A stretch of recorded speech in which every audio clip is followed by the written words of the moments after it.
ज्ञानतिम्रानधस्य ज्ञानाञ्जनशलाकया चक्षुरुन्मिलितं येन तस्मै श्रीगुरुवे नमः। गुरुवे गौरचन्द्राय राधिकाय तदालये कृष्णाय कृष्णभक्ताय तद्भक्ताय नमो नमः।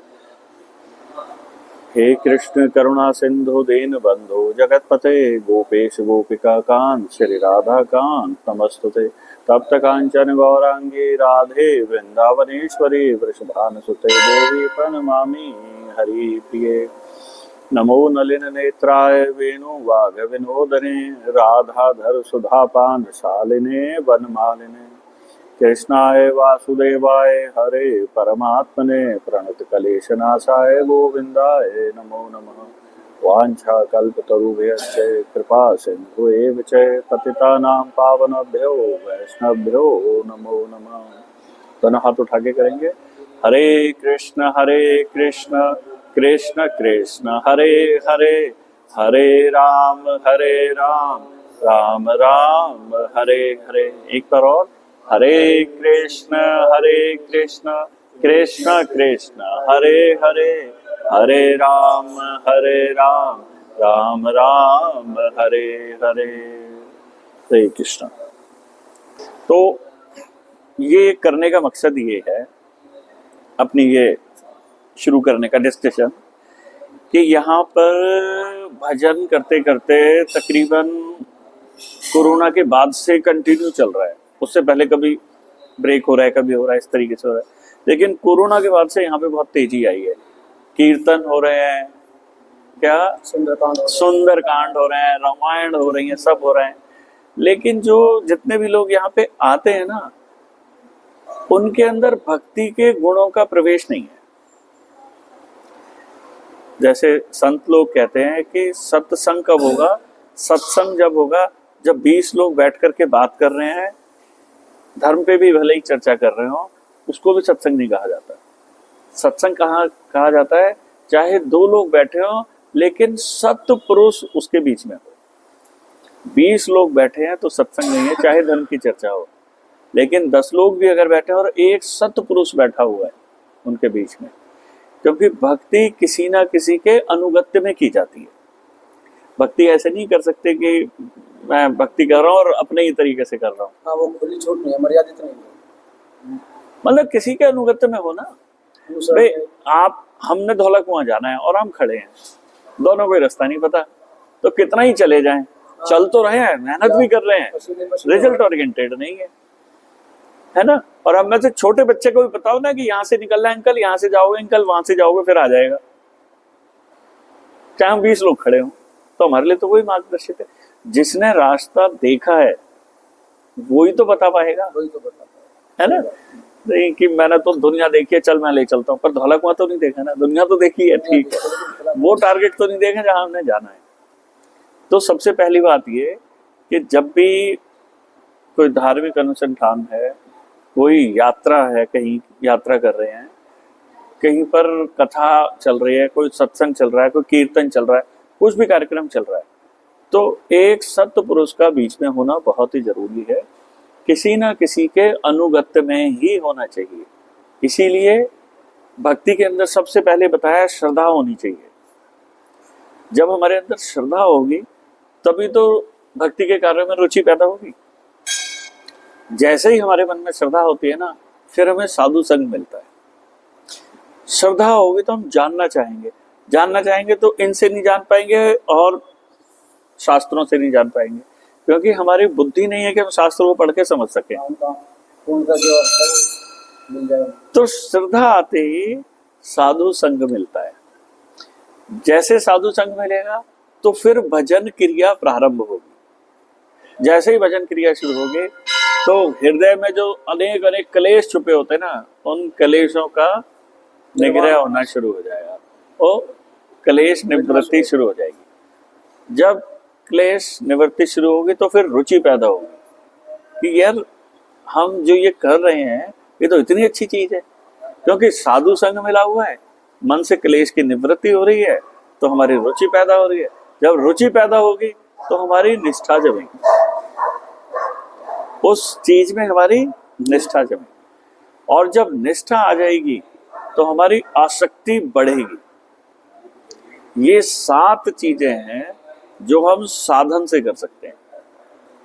भाई भजन भी हम कर लेते हैं, श्रद्धा भी, मैं बार बार किसी चीज को करूंगा तो श्रद्धा, कोई मुझे बार बार महिमा किसी चीज की सुनाएगा तो श्रद्धा आ जाएगी उसमें, है ना। माँ बचपन से ही कहती है तेरे पापा हैं पैर छू, तेरे पापा हैं पैर छू, तेरे पापा हैं पैर छू, कितनी श्रद्धा आ जाती है। तो श्रद्धा, साधु संग, भजन क्रिया, क्लेश निवृत्ति, रुचि, निष्ठा, आसक्ति। और जब आसक्ति बहुत प्रगाढ़ हो जाती है ना, तब भाव, जिसको भाव कहते हैं, और उसके बाद प्रेम भक्ति मिलती है। उसका क्रम है, ये क्रम बताया गया है। अगर हम इस क्रम से नहीं चल रहे हैं ना, तो कहीं ना कहीं कुछ गड़बड़, फिर तो अंधाधुंध है, वो धोला कुआं नहीं पहुंचेगा, सही में धोला कुआं नहीं पहुंचेगा। तो क्रम से चलना बड़ा जरूरी है। अब हम यहाँ पे भजन कर रहे हैं, कभी कभी हमारे शर्मा जी होते हैं तो माहौल अलग होता है, जब वो नहीं होते हैं तो माहौल अलग होता है। तो ये छोटा सा उदाहरण है इस बात को समझने के लिए कि हम कर तो रहे हैं, पर किसी के अनुगत्य में करते हैं तो निश्चिंत होते हैं, और हमें पता होता है कोई है जो बिल्कुल सब चीजें सही चला रहा है। तो ये क्रम है, इस क्रम को करना बड़ा जरूरी है। गुरु को प्रणाम है, अगर हमने गुरु धारण किए हुए हैं, गुरु ने हमें धारण किया हुआ है, या आपने दीक्षा ली हुई है तो अलग बात है, गुरु है। अगर नहीं है तो फिर किसी न किसी को गुरु बनाना ही पड़ता है, अगर हम भक्ति राज्य में सचमुच प्रवेश चाहते हैं। तो ये छोटी छोटी बातें हैं जो बहुत ही शुरुआत के लिए जरूरी है। और हमारे यहाँ कीर्तन मंडल में आने वाले लोगों के, बहुत से लोगों के या तो गुरु नहीं है, या किसी ने कभी बचपन में गांव में थे जी, सबने बनाए हमने बना लिया, तो वही गुरु चले आ रहे हैं। या एक बार हम वहां गए थे जी, हमारे गुरु बन गए, अब तो हम दोबारा बना नहीं सकते हैं। वो गुरु कहाँ है, वो पता नहीं, पहले तो यहाँ रहते थे, अब कहाँ है वो पता नहीं। गुरु बनाए हैं तो उनके अनुगत्य में शिक्षा लेना बड़ा जरूरी है। अब कई भागवत कथाएं होती हैं, पंडाल के पंडाल में लोगों को 100 की और उनमें दीक्षा दे दी जाती है ना। एक बार में अब हमने दीक्षा ले ली, ठीक है, गुरु की सेवा कितनी की और गुरु के नजदीक कितना रहे, बिल्कुल भी नहीं। तो गुरु रिप्रेजेंटेटिव है भक्ति मार्ग का, तो श्रद्धा और सेवा गुरुदेव से शुरू होगी। जब हमने गुरुदेव की सेवा नहीं की तो हमें अभ्यास ही नहीं है सेवा करने का। तो जब हम भगवत धाम सोचते हैं हम कि पहुंच जाएंगे, हम कहते हैं हम बड़े भजन करते हैं और बड़ा दान करते हैं, बड़े जो है लोगों की सेवा करते हैं, तो हम भाई पूरे पहुंच जाएंगे, वहां भगवत धाम पहुंच जाएंगे। तो भगवत धाम पहुंच के करेंगे क्या?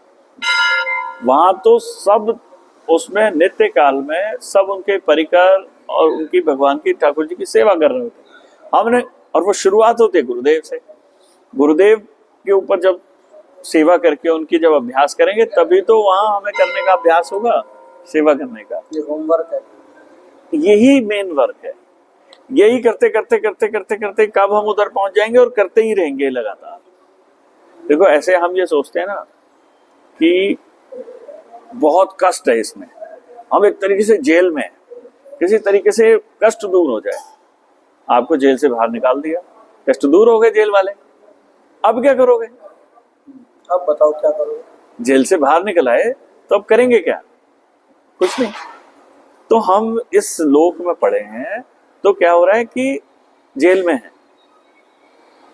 हमारे एक दिन सारे कष्ट खत्म हो गए। अब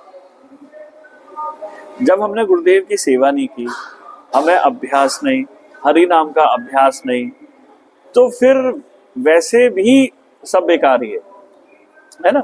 तो इसीलिए बाहर निकल करके क्या करेंगे, बाहर निकल करके हम हरि नाम संकीर्तन के माध्यम से गुरुदेव की सेवा करते हुए भक्ति करेंगे। अब हम कीर्तन करते हैं, यहाँ पे तरह तरह के कीर्तन है। मैंने ये भी कहा था मैंने कि यार कुछ कीर्तन भेजो जो हम रेगुलर गाते हैं, तो उन कीर्तन जो हम गा रहे हैं उसका अर्थ तो हमें पता हो।